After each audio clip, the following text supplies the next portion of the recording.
So this is like my first time ever doing this. So I'm new to all of this. But so yes, Little Portugal is my first cookbook.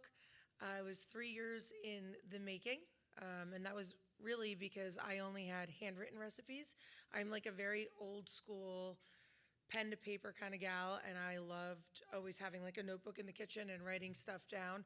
So when I thought to myself, for like family reasons, I was like, I want to write all this down and put it in a book and publish a book. I showed it to the publisher, and he goes, "You need to type that." And I was like, okay. So that, on top of perfecting the recipes and really developing all the stories for each recipe, it took 3 years, but super excited. I always say, joking even to my kids, I have two boys, that if I sell one or zero copies, I'd be totally content because I got to put my whole family and everything that means the world to me and who I am in someone else's hands to kind of see it. So I always joke saying, anyone here can Google how to make calamari. We can just hop on our phones and get the recipe.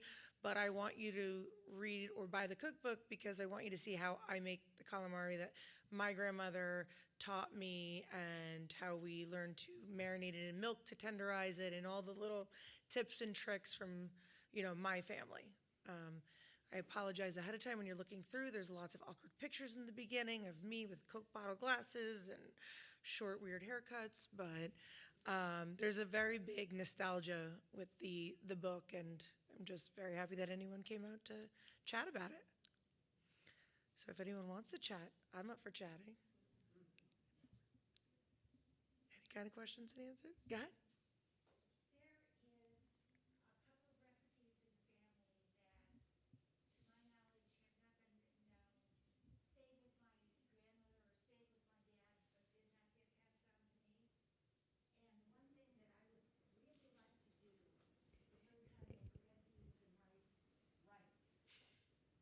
So I always say, even when I was writing it, right, I would do the test for the recipes, and I gave it to someone else to prove it, like, well, how much salt? I go, I don't know, like this much salt, because that's how, it was written on an index card or a napkin. My thing is find out, you have to eat the best red beans and rice that you've ever had, and then you have to sit there and break it down. Yeah.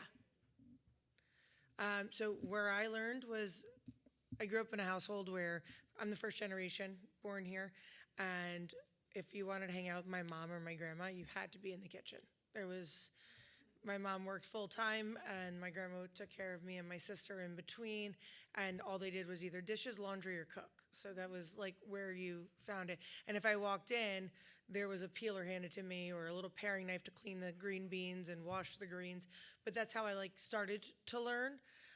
So when I started being older, I started writing things down. So my biggest thing is to make the best red beans and rice. I would suggest sauteing your garlic and onion till super translucent and tender, and don't use canned beans. Get the fresh ones and soak them. Has anyone here been to Portugal or going to Portugal? Okay.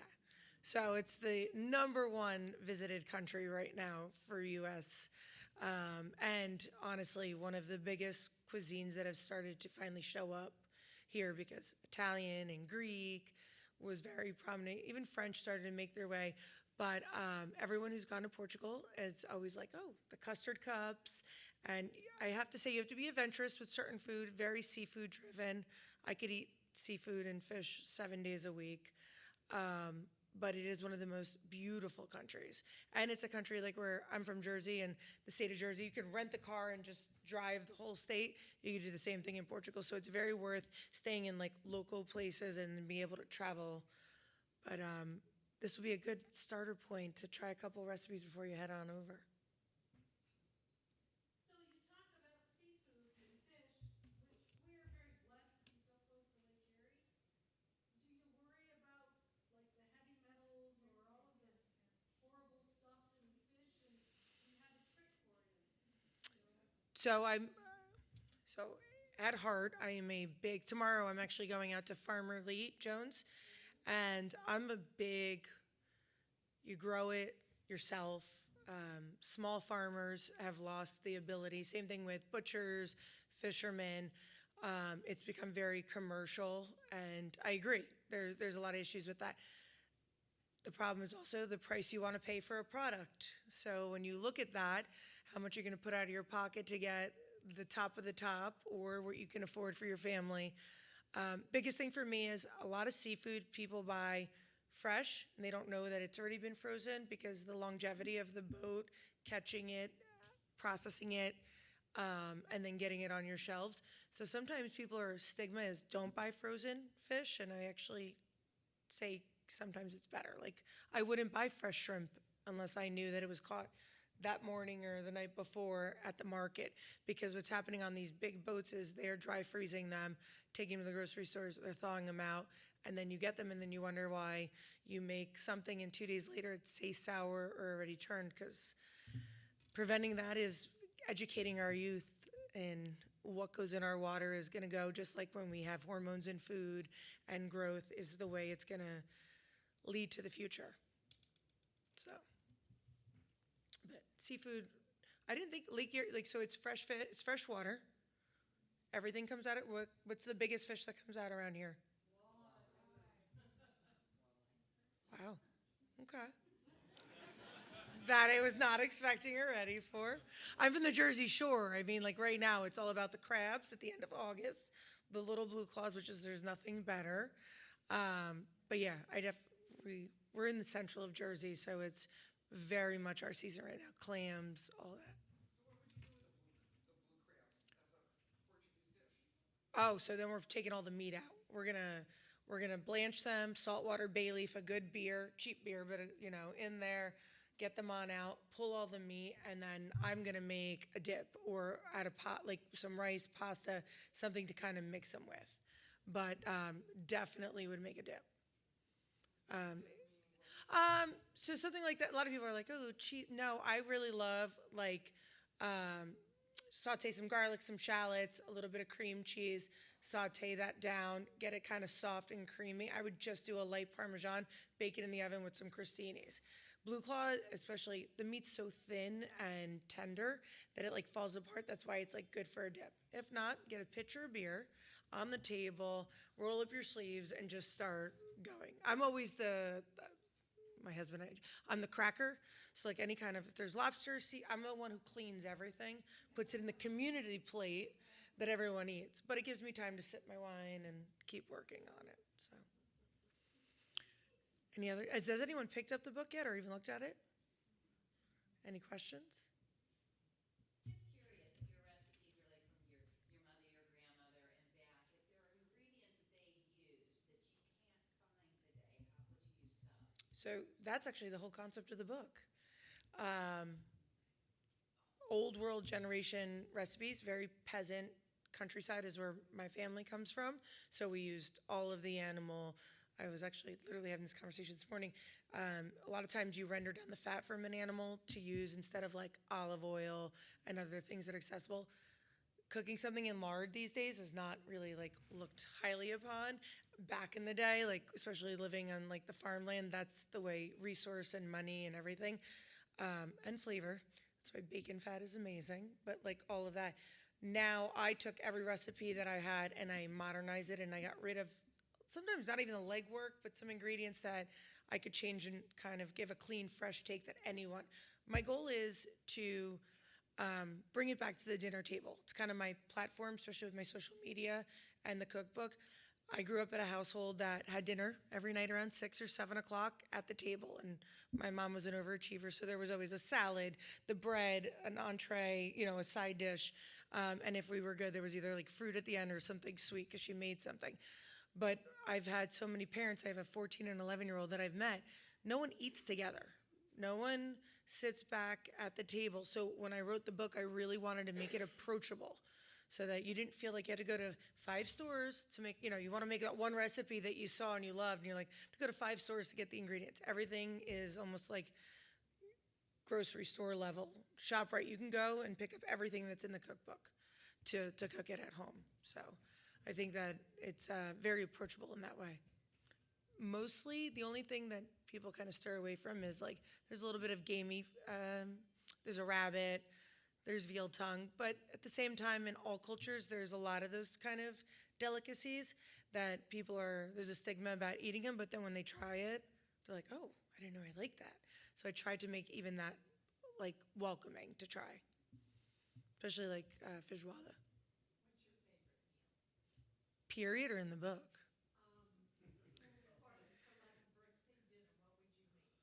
Oh, I'm bougie. I want a raw bar. I want like crab legs and lobster tail and glass of champagne if it's my birthday. If I'm home alone and get to eat anything, it's cheese and wine. Especially if my husband's working late, I don't have to do anything except cut it up in crackers. I worked hard for all these curves. There's not a meal I haven't tried that I don't like. So at the end of the day, I'm open to anything. Um, I can cook anything. The only thing I really don't ever capitalize on is Indian food because I get scared of spices, like too spicy. I like spice for flavor, but I'm pretty easygoing. I'm a good dinner date.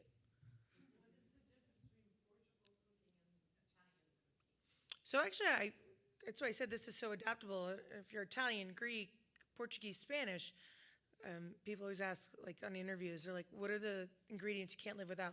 Olive oil, lemon, and salt, which is the capital like ingredient in all those different countries. I think it's just style. I think it's how you feel about your grandmother and the nostalgia that comes with food. A lot of times I joke that ingredients are ingredients. I'm not a tweezer chef, is what I call them. You know, the ones that have frozen olive oils and like weird whippets and like they do the whole. My plates are beautiful, but they're welcoming to groups and family. And I'm someone who likes to cook rustic and showcase. If the tomato is perfectly ripened, let's slice it up, put a little salt on it and olive oil, and showcase the tomato. If it's a piece of fish, whatever. But fresh food is like the best way to go.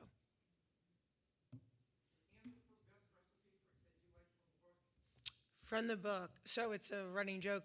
There's a people who think Portuguese food. A lot of times they think of it's called frango. It's the barbecue chicken. It's with this like spicy piri piri sauce, and they base it. It's at the essence, it's grilled chicken on the bone with our own marinade. So growing up, the way my grandmother started it, if you were she would always fry and save the salad oil bottles, and then she'd blend up garlic and lemon juice and sea salt, put it in, tie it with a rubber band and plastic, and put it. And then my mom tried to make it. Then my aunt tried to make it, and everyone was competing against each other.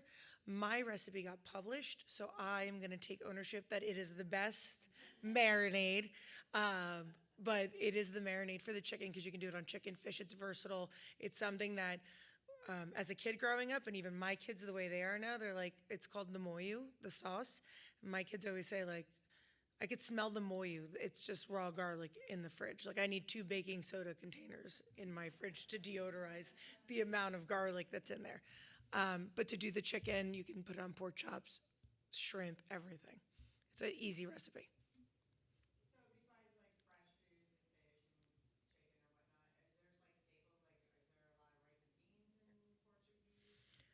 So potatoes are huge in the north, rice more central and south. Beans, so the way where I'm from, so Lisbon's around 3 hours south of where my mom's family grew up. My dad's family was around an hour north of that, like the mountains. They had beans with every meal almost because it was hearty, it can hold over, and they were from like the mountains. If you go to any typical Portuguese restaurant, you'll get French fries and rice. So pick your poison on your carbs. You're not gonna, and then they have bread on the table. So, like, you're not going there. And they never gain weight over there, right? You go to Europe and you lose 5 pounds when you come back. It's because they walk, and it's just like just so much more.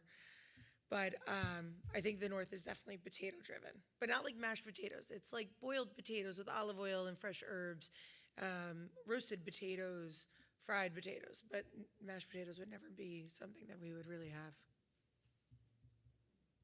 Hmm? What about soups? My husband and I used to vacation in Cape Cod, and we had a favorite Portuguese restaurant, and they always had this wonderful spicy soup, sausage. I can't tell you what else was in there.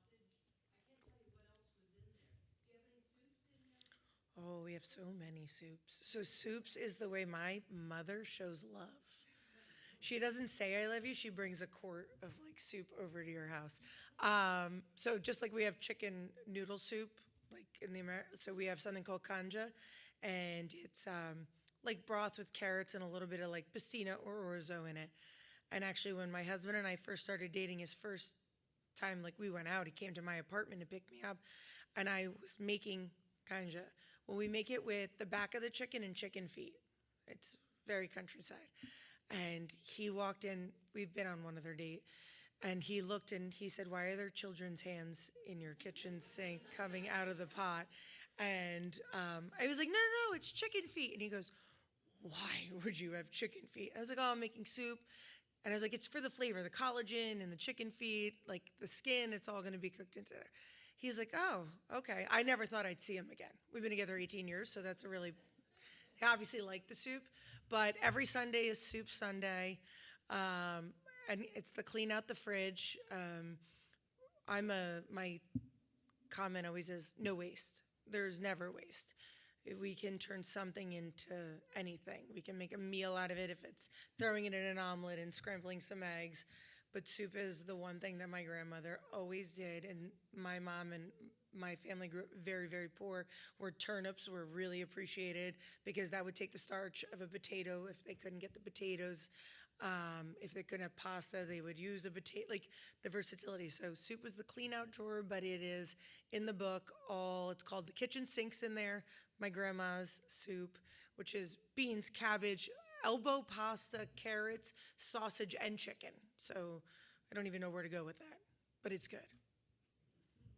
So.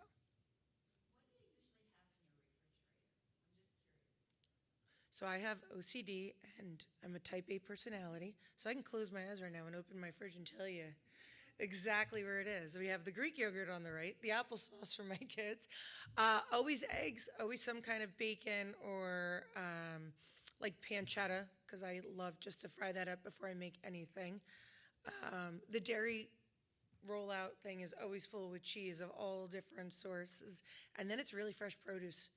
I red leaf, green leaf lettuce, cucumbers. My kids eat peppers, the little baby peppers, just solid. I have to pat myself on the back. Both of them have great palates and like want real food. So that's always a big plus. And then I cook around 8 meals a week. I do it on Sunday or Monday just because my kids both play competitive sports, and I didn't want to have that as the excuse of why we couldn't have dinner. So I am someone who really does plan out meals. So there will be, I think actually when I left today, there was pulled pork, chicken and spaghetti. There was a piece of ahi tuna seared so they can put it on a salad if they wanted. And there was tuna salad and chicken salad made. And all the condiments, all the hot sauces. That's also in there. What about freezing and preserving? Do you can, do you freeze? So canning, I'm not personally someone who does that. Freezing, huge. For me, like when people are like, "Oh my God, I have all these tomatoes. What do I do with it?" I make sauce all year long, and I use tomatoes. I use the Ziploc baggies. All my veggies, all my herbs are dried and put into Ziplocs for the year to be like used. But if I buy meat, listen, I'm on a budget just like everybody else. I'm gonna go buy the family pack of chicken thighs or pork chops. If I only need 6, I break them up, wrap them in parchment or plastic wrap, Ziploc, and then freeze. But all the bones and all like veggie scraps I save and I make stock. So shrimp, I have one Ziploc, it's a gallon Ziploc on the door, and as I use shrimp through the week, I take the shells and I throw them on in there. They accumulate. Then when I go to make a big pot of like bisque or whatever, I'll take those out and make the stock, and then I freeze it in quart containers. But there's a lot of things that you can do that people really don't realize with waste sometimes. At the end of the day, it all costs so much. Like ginger.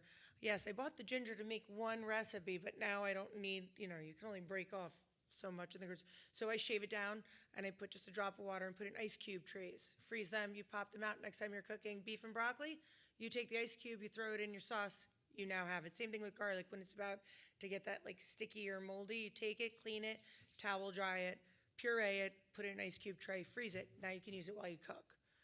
So I'm a big reusable. Do you make your own bread? I don't have the patience. That's why people are like, oh, you're a chef. I go, yeah. I go, I do not bake. And I do not, because I don't, because if I screw up the one measurement, it's going to ruin everything. I can't be that committed to it. During COVID, I tried just like everybody else. And I was like, let's make a sourdough starter. It never took. It just died. But I love bread and I love all that. I like the par baked stuff that they come out with now. So you can warm it up in the oven and feel like you have fresh bread. But yeah, no bread baking here. No, there's one recipe that's my grandma's, and that's actually pretty true to her recipe in the book. It's like a pan dulce. It's a sweet bread, kind of like a milk bread, I want to say, for like Americans to understand. But it's that I can do because it's more nostalgic and doing it the way she does it. Any other questions? What about like biscuits or like dumplings in your soup or making your own noodles or? So that I have no problem with, especially actually we did a chicken dumpling soup last February. So I do a soup series for social media during January, February, and March. And someone was like, just cut the biscuits up in the can. I was like, it's just flour and salt and a little bit of water. Like, we can do this.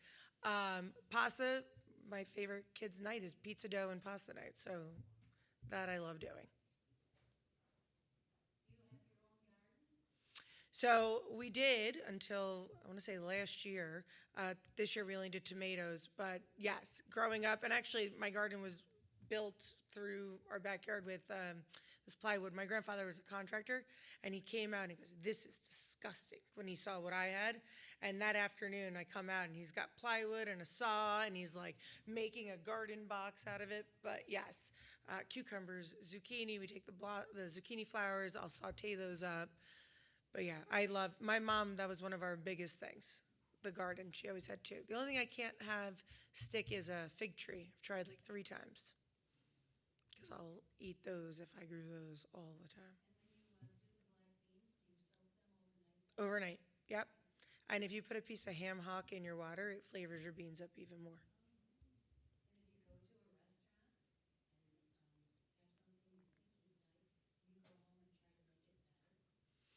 So I love going out to eat because someone else is cooking and cleaning for me for once. So I'm not a huge picky eater, but I want to go out and eat something that I can't do. And I love nothing more than when I try something and I'm like, ooh, what do you think's in there? Let's try it. Like, so yes.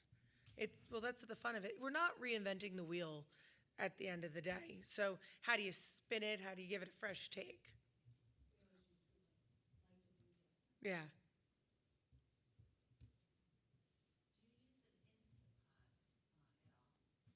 No, I have the Ninja air fryer, which I was always like skeptical about. Like, how does this thing cook it so fast? Like, what's going on in there? It's like the Mr. Clean magic eraser. We all want to know what's the ingredients to make it just wipe everything off the walls. But no, the Instant Pot, no, I have a rice cooker, which I'll usually use if I'm running around with my kids on sports because I'll screw the rice up and forget and burn the whole bottom of it. Crock pot's my best friend because anything can go in there. But the air fryer, I was actually really surprised that because your house doesn't smell like you're frying chicken cutlets or fish, but no Instant Pot. That's the one that you can set for a pressure cooker or saute. It's like multiple use, right?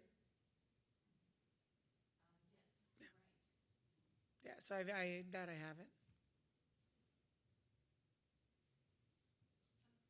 I noticed in your soups you're always saying stock. I don't always have time to make my own stock or have it. Would you recommend bone broth or just regular stock if you're getting it from the store? Truth, it's all the same. You know, it's all about packaging and what they're putting out there. And the only thing I would say to you is just get the one with no sodium, just because that means that they're adding in like citric acid, and that's not worth it. If you can just find something that's just a clean broth, that's where you want to go. I'm a big label reader. Like, I get yelled at. My kids came home with a bag of Takis, and I was like, absolutely not. And he goes, everyone. And I was like, if you can read the first 4 ingredients, you can eat the whole bag. Couldn't get past word 1.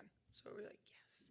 But so I just say, read the back, no sodium in it. That's the best stock or bone broth you're going to find. There is. There's around I think 7 or 8 of them. Simpler style desserts. There's a jelly roll, which is like a lemon chiffon cake that we like roll up with like a jelly inside. There's my mom is the queen of desserts. She loves to bake, and she's known for Amy's cheesecake and her tiramisu. So I used to love these little they're Portuguese cookies called Blush and Maria cookies.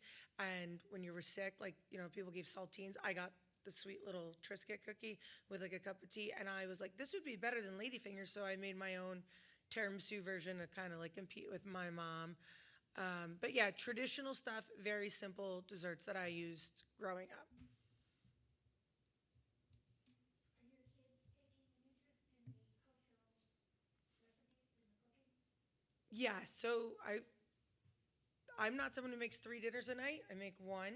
So and so does my mom. So food has always been like our anchor. They love to be in the kitchen with me. I'm more nervous than they are because they'll grab my chef knife and be like, give me things to chop. And then I grab that and I give them a steak knife, chop the tomato this way. But yes, they take my older one by far. I pity the woman that marries him because he has a crazy palate and is an expensive eater, but he loves food. My other one's not as adventurous, but loves to be in the kitchen, will wash all the dishes, be hands-on. I'll keep him. Yeah. Forget the bougie eater. Keep the ones going to do the dishes. I agree completely. What was the first dish you made for your mother-in-law? Ooh. Bill, what was the first thing I made for my mother-in-law? I made a lot. It was probably soup, honestly. It really probably was soup. My husband was raised by his grandparents, so elderly, but they loved soup, and that's honestly what I want to say. It was soup, like probably just a vegetable soup. Yeah. That I wouldn't have brought over. No, but anything. And I actually taught my mother-in-law how to eat fish because she was like, I like the fried flounder. And then I was like, I think you would like this. And I brought her halibut and I pan-seared it one day. And she had that and did tomatoes and capers on top of it and just like a little bit of onion. And she was like, this is amazing. And she's like, I don't do this because I don't know how to do it. And I always say, even in like social media posts and my videos, people are kind of scared to cook seafood and fish sometimes. They're like going to ruin it. And I get it. It's expensive. And if you're going to spend it, you don't want to get a piece home and then ruin it. But that also was the one thing I could check off that I helped her with.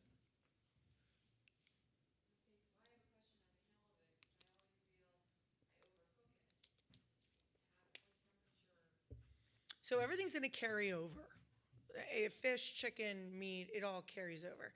So something like a halibut, a white, fresh cod, I do around 3 to 4 minutes on each side, and then I put it on the side just to rest. You want not an opaque center, but you kind of want that you want not that rainbow look of raw fish. You kind of want that soft white pillow look coming in. So I would say, depending on if it's a 2 or a 3-inch fillet, 3 minutes on each side is perfect. And if you're not using the skin, then just put a little extra oil in the pan because that skin you want to go down flat first, and then that fat that's in there will cook out and help you not stick to the pan.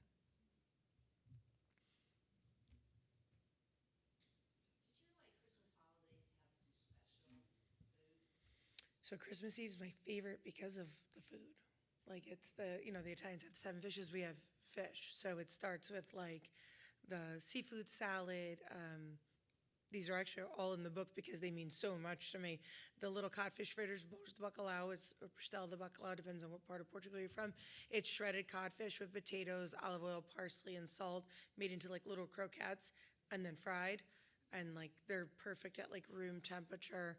And then octopus, the octopus salad, the sliced really thin, not like total carpaccio. I changed it to be a carpaccio in my cookbook, but my mom would always slice it really thin with red peppers and red onions, like half moon, olive oil, salt, and red wine vinegar, just like right over the top on a platter, which you would just like keep eating, and then you get the bread to get all the oil and vinegar around it. In my cookbook, I made it a carpaccio, really thinly sliced. But yeah, I love this. Christmas Eve, probably food-wise, I won't eat because I'm going to eat. And then it's always bacalhau for dinner, all different ways. So what tips do you You definitely have to plan, not an itinerary for like a reservation everywhere, but have an idea of a path that you want to go. Because you don't want to like waste your time one day driving somewhere to drive back to see something. I see that a lot. People are like, we started, then we were in Lisbon, we went to like Cascais or some small places right around Lisbon. Then we went south, but then we went to Porto. So it's almost like if you're going to start in Lisbon, which that's mostly where people fly into, head the coast south if you're going to do that, do the beaches, the beautiful area, kind of drive up a little bit the west coast, cut above Lisbon and do that coast up that way. But as far as, yeah, rent a car, sneakers, and everything's pretty casual there as far as like anywhere you go. But if you can go to my favorite places is Obidos is an old castle, which is literally the castle that it was, and you can walk through it, and it's really like beautiful, like aesthetically beautiful. And then eat as local as you can. Not to diminish the hotels giving you suggestions, but it's really okay just to go for a walk down the street and the guy sitting there like at the corner and be like, that's my restaurant, want to go in? Like, it's probably gonna be the best meal you have. Sometimes the gimmicky, the place downtown on the waterfront is the best. It's sometimes not the best food. What's like a typical breakfast? Oh, for me, for Portuguese. That goes hand in hand. Bread and butter is my favorite, but ham, cheese, and marmalada, which is like a quince paste on a Portuguese roll with a coffee. Actually, like I love eggs, but I don't need any of that. Like if you give me, we're here till Sunday, and tomorrow I was just like, I just want to like walk around and get like a piece of bread with some meat and cheese. He goes, we're not in Europe, and I go, I know, but that's the perfect big cup of coffee. But yeah, that's like, I think European style is like that pastry, that bread, good butter, the real stuff with coffee. Yeah, so we got here last night. I've never been to Cleveland, Ohio before. And tomorrow, like I said, we go out to Farmer Lee's. We're doing a tour and a lunch at the farm, which I'm super excited about. And then we're in Cleveland, downtown on Saturday. Yeah, so that's like, we're right there. Yeah, we're right there. Today we had a lunch in the city and really easy to walk around and not knowing what to expect. And everyone's like, don't sleep on Cleveland. Their food scene's actually really big and like turning around. And there's a lot to do out there. So got my steps in today. Welcome. Yeah, thanks.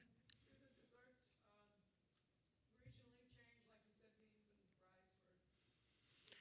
So I want to say that I wouldn't honestly know because just every dessert I kind of have or have eaten or in the book, very family generated. Just like I think Spanish have flan everywhere. We have, rice, arroz dos, like the rice pudding, same thing with the Spanish. It's like a custard, but for us it's called lutria, which is a noodle pudding. And it's made with milk and a lemon rind and cinnamon stick and angel hair pasta. Then it's kind of chilled and you put some cinnamon on it. And I think that anywhere I've ever been, every family, every kind of region in Portugal definitely know that. The only other thing is they're called masalas. It's fried dough. It's like your churro, your like zeppoli, tossed in cinnamon sugar. So I think that like when you look at any country, you have those kind of things. Those two desserts really stay throughout the whole region.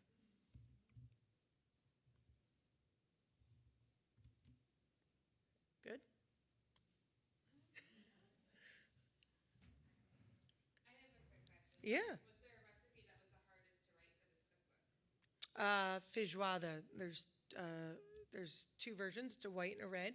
So it's only hard to write because it's unapproachable. It's delicious, but it's not approachable by the normal person who wants to come in and is not sure about being adventurous about food. So I think I was 15. My birthday's in October. And my mom's like, we're going to have people over. Like, what do you want? And I was like, I want feijoada. She goes, you really want me to make this? So it's a pork stew with beans. It's Brazilian and Portuguese. We both modify but it is the snout, the feet, the tripe, which, you talk to Italians, the old school Italians, like, oh, we love tripe and marinara. Like, there's that kind of unapproachableness to it, but they also have chicken, tons of beans. It was trying to make it so that someone wasn't like, I would never try that. Instead, I took, the pork feet out and I put in pork butt cubed up and I used more approachable beans and spices. Trying to swap those out, but it's delicious if you do try it. It's a labor of love, that recipe. Huge, yeah. So like the Azorians, first of all, there's nothing better than Azorean butter, and the Azores it's stunning. It's green. It's huge mountains. But yes, their pronunciation of everything that I would say is a total different dialect. Their fish is not as much salted like preserved cod with potatoes and casserole dishes as much as it is just grilled fish down there. A lot more like we use kale in soup because kale, when we get it's more winter. Down there, it's summer, so it's leafy and it's made into salads or side dishes. So huge difference in their cooking style. Any recipes using lamb? In my book, no. Goat is much more prevalent in Portuguese cooking. Cabrito is the way we would say it, but is bigger than lamb by far. Which I had a conversation not too long ago with someone saying that they don't like red meat from Portugal, like they rather eat fish or pork. And I was like, well, because when you're in America, a lot of these cows are not moved. They stay in a stall, so the meat is a little fattier. It's a little bit more rich because of the control that the farming has here. There, it's more muscular. That's why like they go to goat and bison because it's chewier meat, and that's the only way like you can compare it. But goat is huge there. The taste difference from lamb?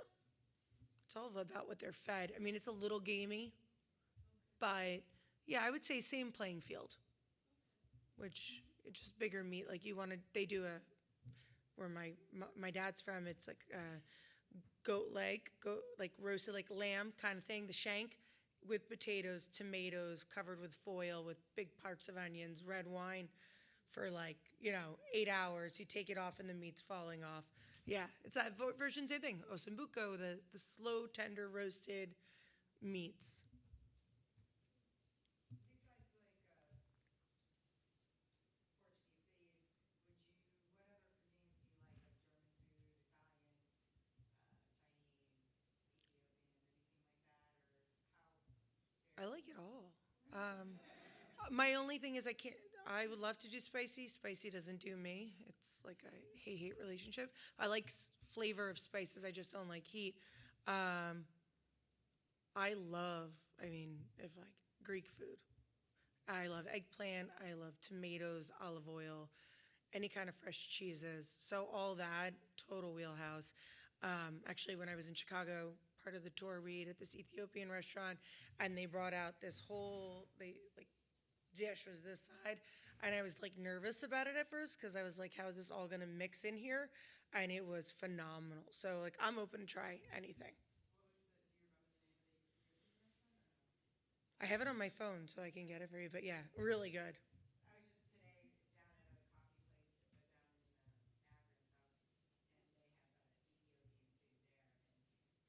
because you tear The bread, yeah, it's like the spongy bread. That's what. But the Lebanese food, Greek food, I love any of that tear and rip and tear. Yeah.